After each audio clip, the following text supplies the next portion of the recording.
Welcome to African Stories with Anwali. Today's story is titled The Three Acts of Kindness That Saved a Village.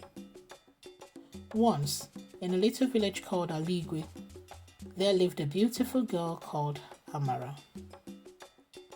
Ala-igwe was a very successful village, a very beautiful one, and the people were all happy, and things went very well.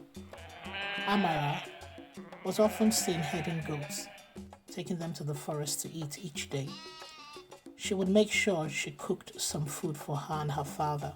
While her father worked in the farm, she would herd the goats. So Amara was always with a basket each morning. One such morning, Amara cooked something delicious for her and her father, and she went as usual to the farm to see him. On getting there though, something awful happened that day. Amara found her father yelling and screaming at some poor peasants that had come to his farm to eat leftovers and to take some things for them. Amongst them were some widows and orphans that she could recognize from the village. Amara tried to stop her father, but he was very upset. He said they would often come and do this all the time and he was making losses. Amara went back to her herding very unhappy.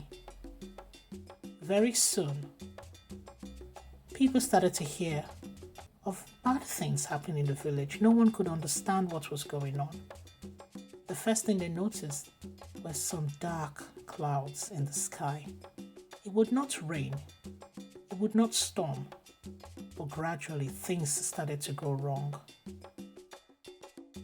Something has happened. Somebody has committed an abomination, they said. Amara would go herding her goats as usual, but soon enough she noticed that her herd was growing sickly.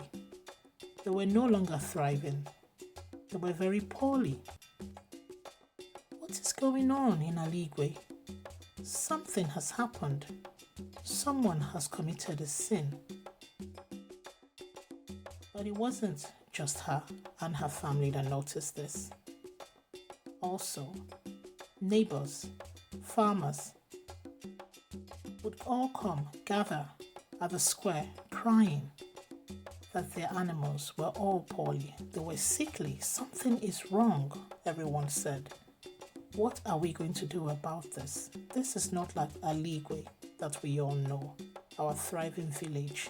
We need to go and consult the gods.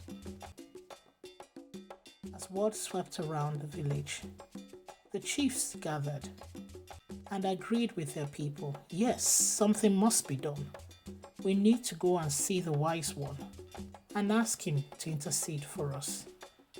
Everyone knew that Ikuku, the wise one, spoke to the gods and would find out for them what manner of abomination had taken place in Ala-igwe. It was urgent. So, the men gathered and they discussed, they deliberated, they asked questions. Some were angry, some were patient, but everyone had a say. All the men, old and young, agreed with the chiefs. Yes, indeed, it was time to travel to go and see Ikuku. He would find an answer for them surely. So, they gathered as many as they could and they made the trip out of the village to where Ikuku lived deep in the forest. They made sure there were courageous and brave men amongst them that would be able to sit and listen carefully to what the wise one had to say. So, on that day, these brave men gathered themselves and they trekked into the forest till they came upon the shrine of the wise one. Welcome, come inside. Ikuku welcomed them all.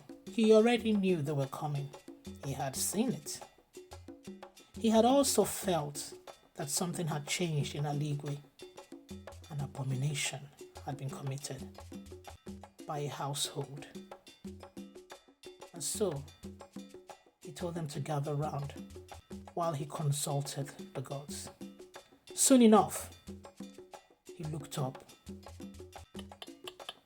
"No, this is terrible," he said. "You have offended the goddess.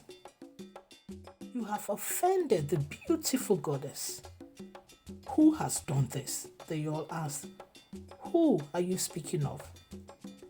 He said, "The goddess Wanyogo, our beautiful goddess of fertility and abundance, is very offended with a household. But you must all go now, set your hearts, and find out who it is." So all the villagers discussed with their families, who could they be talking about? Soon enough, Amara's father came to her. "I think it's our household, Amara."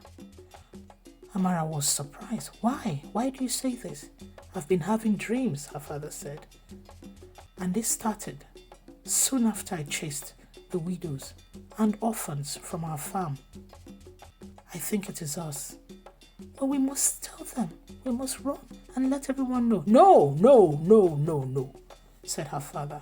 "What will people say? Shame will fall on our heads." "But father..." "Shh, do not speak of this anymore."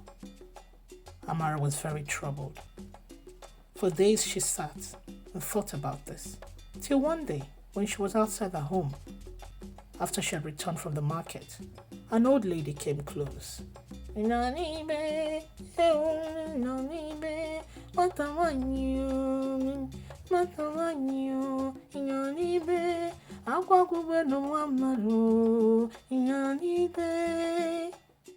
lady sang.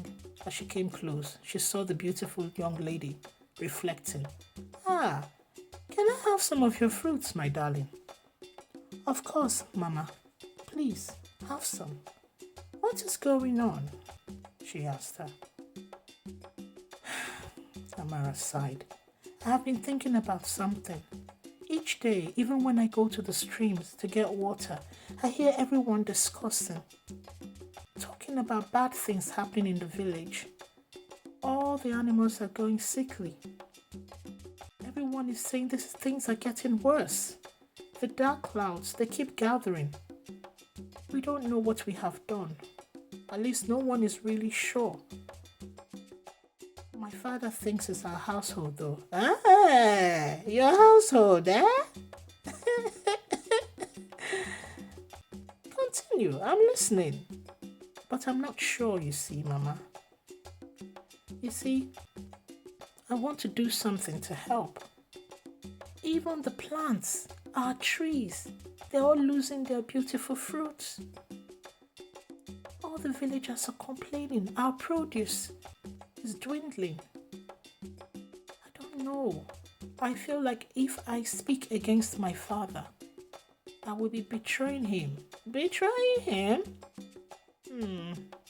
Okay. Continue." But I think he is right. I think it's our household. What should I do, Mama?" "Well, I think you already know the answer, my daughter. You should speak the truth always. Always. It will save you a lot of trouble. And remember, Ikuku knows everything. He probably knows it's your household, but he's waiting for you and your father to decide what to do. Come out and speak the truth. If not, Ikuku will surely strike." So, Amara started to think about this, what the old lady said. When she got home that night, her sister, Ifeanyi, said her father was very poorly.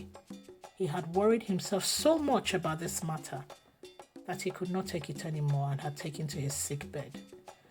Oh dear, things were getting really tough now. Amara knew she had to do something to save her household. She knew that even if her father wanted to come forward, he could no longer do that. He was very ill in bed. So it was down to her to do the right thing. Ikuku had let everyone know that 3 acts of kindness from that household would surely touch the heart of the goddess Wanyogo.